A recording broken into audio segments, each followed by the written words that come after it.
Hello everyone, how are you doing? This is MD Tech here with another quick tutorial. In today's tutorial, I'm going to show you guys how to turn on or off auto updating of languages for your Google Voice typing settings on your Android smartphone.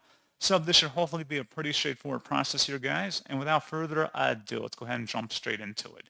So all you have to do is swipe up on your home screen and select the Setting Gear button. And then you want to scroll down and select the Security and Privacy tile. And you want to scroll down all the way to the bottom where it says under Other Settings, More Security and Privacy. Go ahead and select that. And then you want to select the Android System Intelligence button right here. And then scroll down, select On-Device Recognition. And then you can go ahead and where it says Auto Update Languages, go ahead and select that. And you can select either mobile and Wi-Fi, Wi-Fi only, or do not update.